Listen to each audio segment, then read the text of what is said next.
The Space God Memoirs.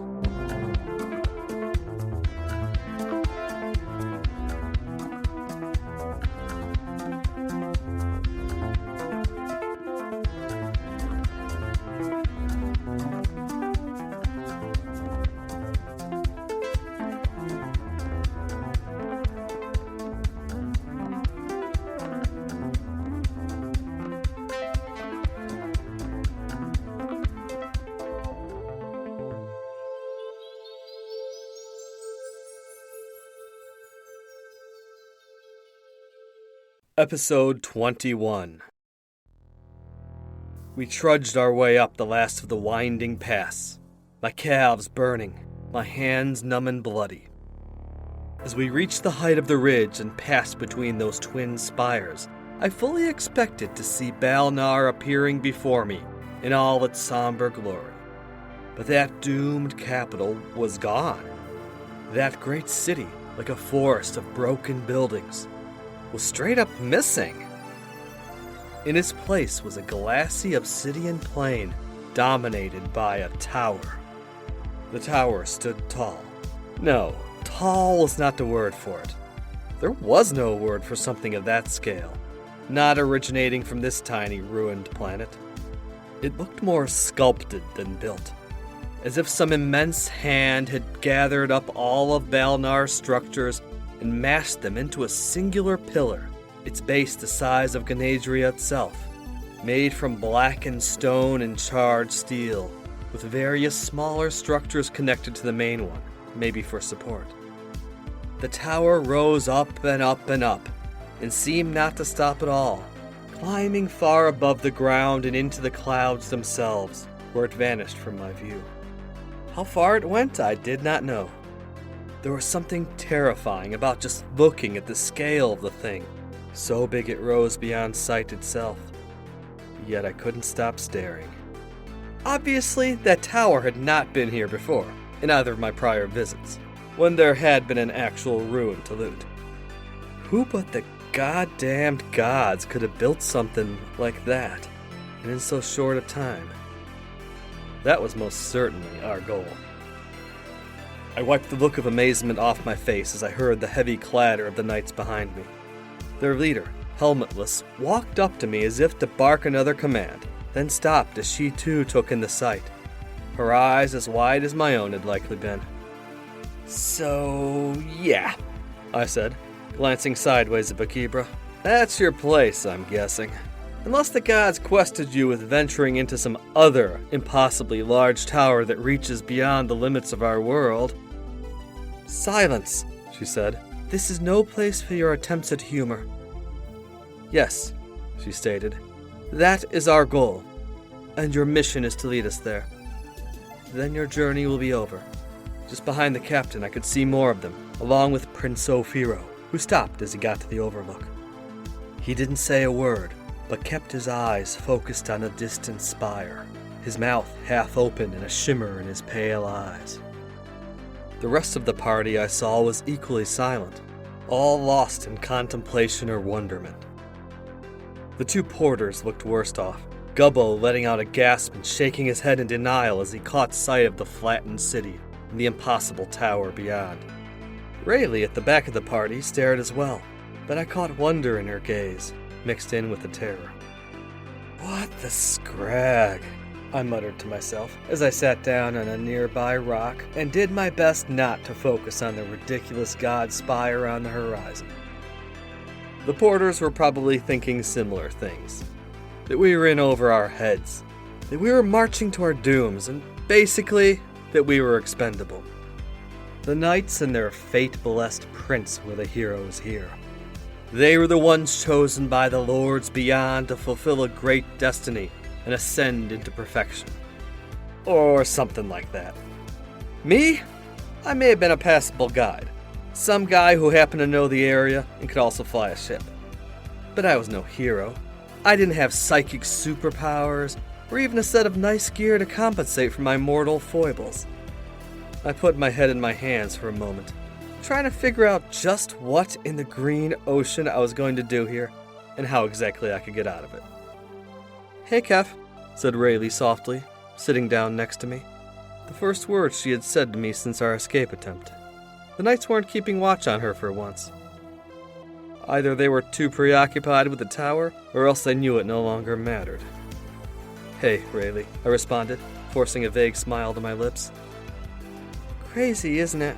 she said, after a few moments of silence. "Looks like the end of the Scraggin world out there. Purge never mentioned that big tower thing. Neither did you." "It wasn't there. I guess they must have put it up somehow." The gods, you mean?" "I don't know," I answered. "I don't think I know anything anymore." I slumped my shoulders. We sat quietly for another few moments, listening to the wind whistle.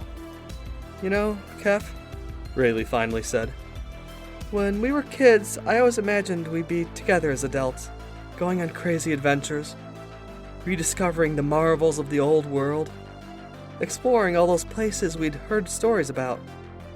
But I never thought it would be like this, with everyone dying and everything we know falling apart. I'm so tired. My stomach hurts. All my muscles ache. And I just can't stop thinking what they did to Burge, what they'll do to us. And that tower." She broke off, looking away for a moment and then turning back to me, letting out a sigh. "Keph, are we gonna make it through this?" I wanted to tell her yes, that I had a plan to get us both out of here alive, back to some semblance of safety. I wanted to console her, to be her hero. But all I could do was remain silent, unable to come up with any believable lie. So I just reached out and pulled her close to me. I put my hand on Raeli's head and planted a soft kiss on her forehead. Then I just held her in an embrace, light tears coming from my eyes. I'm not sure how long we remained that way, but eventually Raeli broke it off, pulled away and sat back down, grabbing her canteen and taking a sip of water. I went back to staring at the crazy tower, dumbfounded. I felt a heavy hand on my shoulder. "Come on, guide," said Alien. "We're going. No time for crying." He looked down at me in his moronically cocky way, and if I had a real weapon at that moment, I would have stabbed him.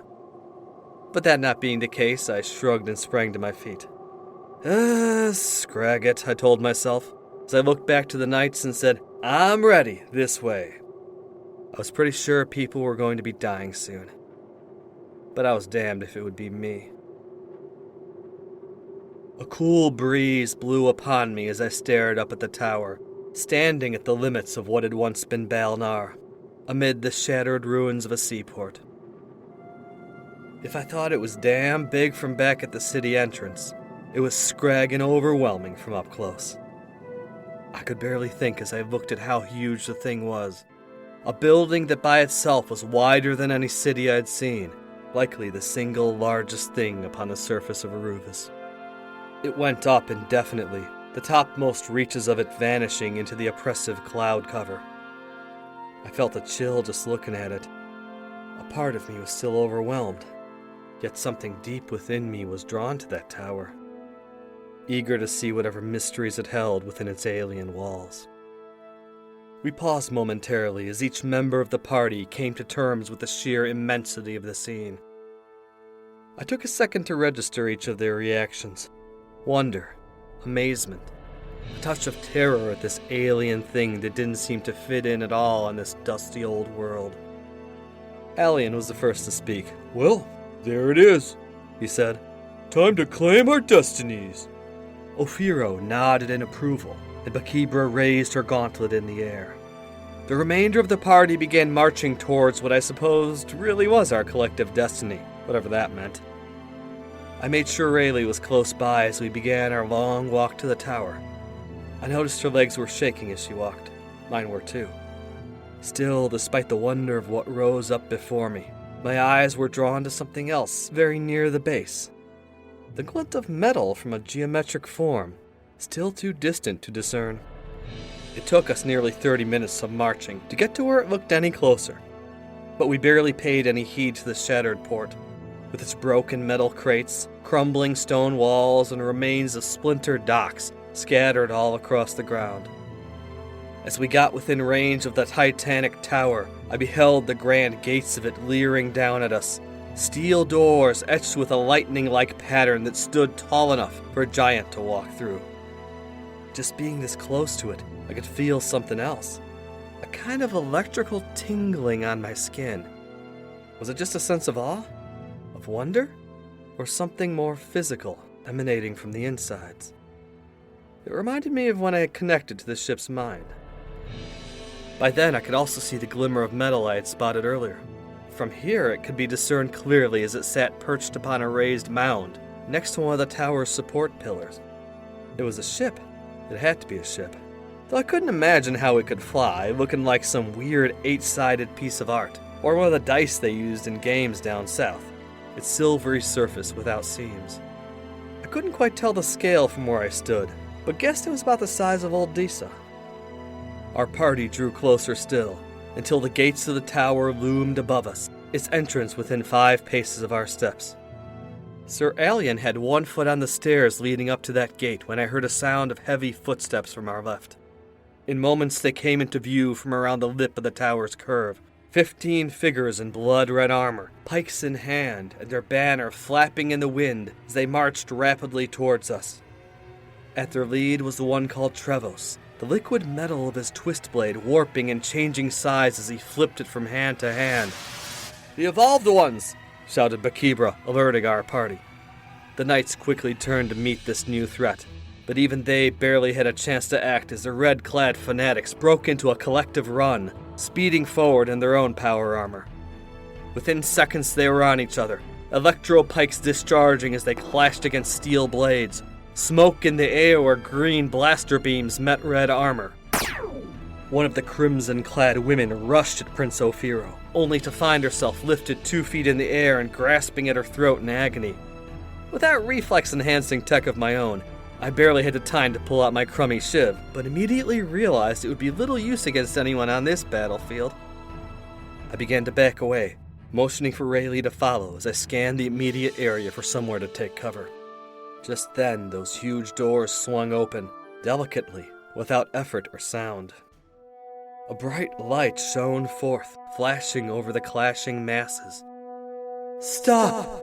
shouted a commanding but calm voice from within, the voice of a woman. Remarkably, everyone listened, even Trevos lowering his twist blade. There she stood, a vision clad in white and blue, her cyan locks blowing gently in the winds, her purple eyes beaming upon the crowd, the light spilling out from behind her, making the lady seem taller and more regal than even her otherworldly appearance might suggest. I looked up, and my immediate response was to raise an eyebrow. Zirathra? Her head was crowned in 3 bright silver horns, and she seemed somehow bigger. Scrag me, that was her! "My goddess!" shouted one of the evolved ones, falling to his knees in front of the tower steps. His other companions followed. Bakibra and even Ophiro went to their knees, quickly followed by the others. I just stood there shaking my head. Goddess? A second later, I too went to my knees, figuring this wasn't a good time to stand out. 2 beings stepped out from either side of Zirathra. They stood tall in their polished silver armor, from head to toe, their faces covered in helms molded into feline faces, complete with bared teeth and manes. They each bore matching pikes that glowed with an iridescent light. "Welcome, champions," Zirathra said, her voice just as smooth but a good bit louder than usual. "All of you have been called to this place, summoned by the gods as the best among your peoples, the finest of this world." She made a wide flourish with one blue arm to indicate to 20 or so people now all staring straight at her. Did that include me? My mind felt a bit frozen at that point. What was she doing here? Of course, a part of me had always kind of figured that Z didn't belong, ever since I saw her standing so aloof in the middle of that crazy town fight. Maybe I'd figured her for a foreigner, even a witch, scion, or something. But a goddess? This girl who I had traveled with? Who I had repeatedly fantasized about? Kinda made sense, actually, now that I put it all together. The light I'd seen in the sky, zooming northward. The fact that she had been standing alone in that evolved order ceremony, as if soaking in all that faith, however dark. She came and went, only seen by people she wanted to see her, flitting about Aruvus like a spirit. It also made a whole lot of sense that she was the reason I was here. Because I'd bragged to one of the scragging space gods, bragged about how I was the best artifact hunter around, had been to Balnar, was rebuilding a spaceship.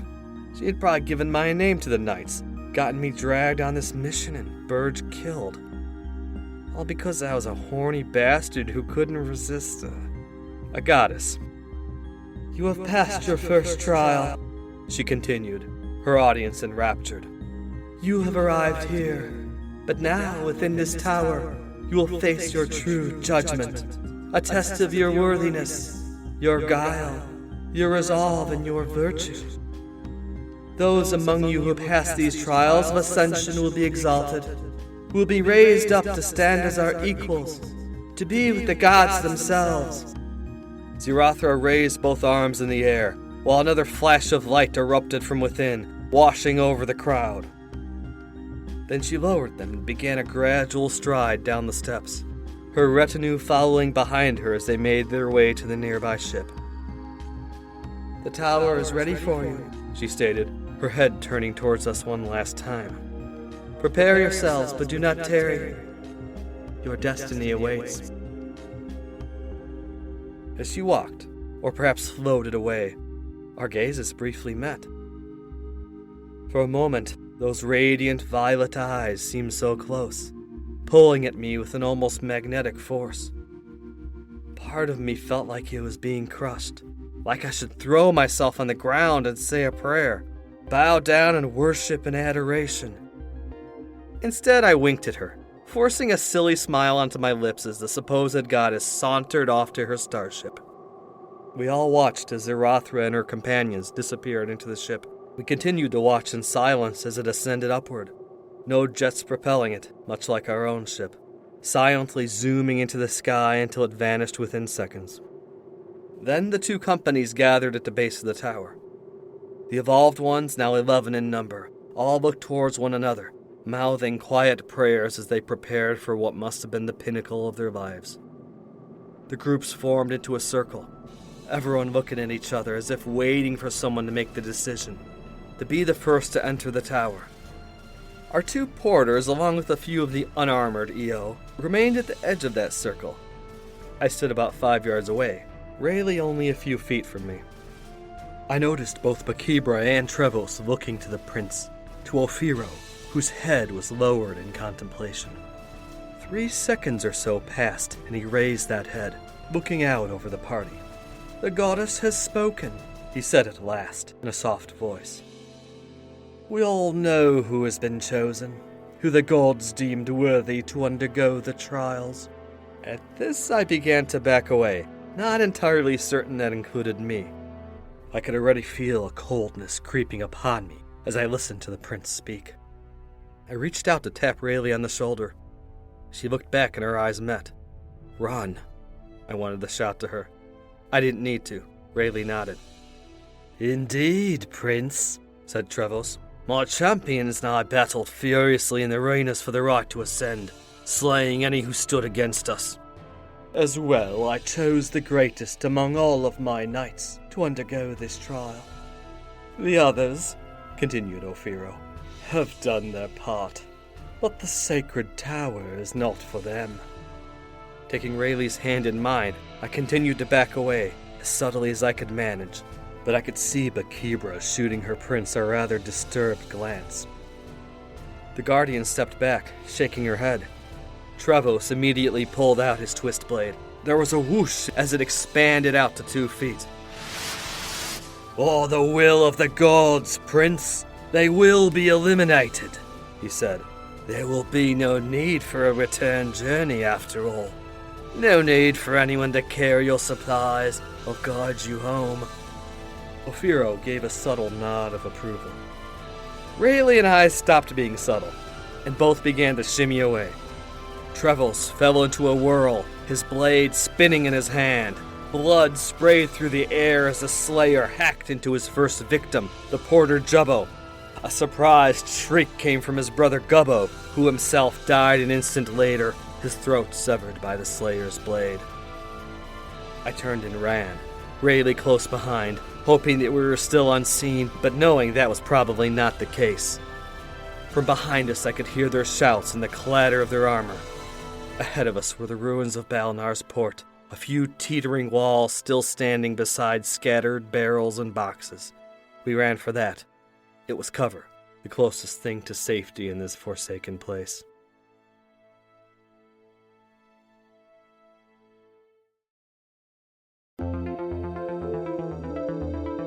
Thank you for listening to this episode of The Space God Memoirs.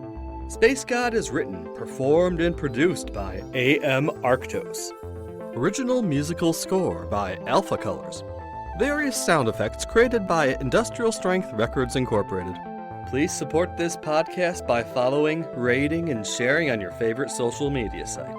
For further info on Space God, its creator, and various other opinions, musings, and thoughts, go to www.spacegodmemoirs.com or follow me on Instagram, Twitter, or Facebook. If you enjoyed the Space God Memoirs, please consider supporting us by becoming a patron. Check out the Patreon link in our description to learn more.